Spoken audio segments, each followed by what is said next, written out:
ইরানের ইস্পাহান প্রদেশে ইসরায়েলের হামলার ঘটনায় নানা মহলে দেখা দিয়েছে মিশ্র প্রতিক্রিয়া। পশ্চিমা নিষেধাজ্ঞা উপেক্ষা করেই শুক্রবার এ হামলা চালায় ইসরায়েলি বাহিনী।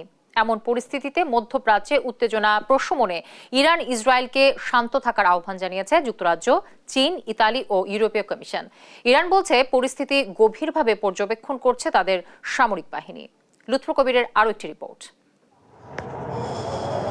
দিনকে দিন বারুদে পরিণত হচ্ছে গোটা মধ্যপ্রাচ্য।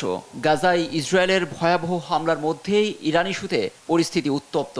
পশ্চিমা বিশ্বের নিষেধ উপেক্ষা করেই শুক্রবার ভোরে ইরানের ইস্পাহান প্রদেশের দিকে ক্ষেপণাস্ত্র ও ড্রোন হামলা চালিয়ে বসে তেল আবিব। ইরানের শীর্ষ পর্যায়ের দাবি, আকাশেই একাধিক ড্রোন ভূপাতিত করা হয়েছে। এ নিয়ে বৃহস্পতিবার সংবাদ সম্মেলনে ব্রিটিশ প্রধানমন্ত্রী ঋষি সুনাক বিবদমান পক্ষগুলোকে শান্ত থাকার আহ্বান জানান। মধ্যপ্রাচ্যে উত্তেজনা বিরাজ করছে দেখতেই পাচ্ছেন।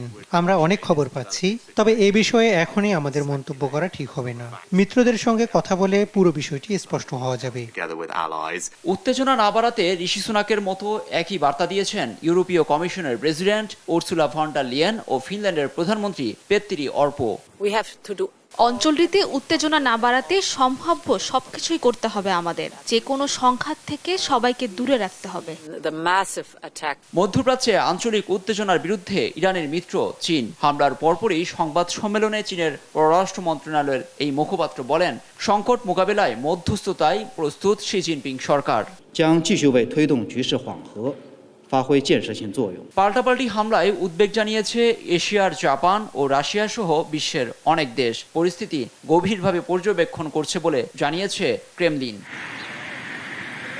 লুৎফর কবির, নিউজ ডেস্ক, দেশ টিভি।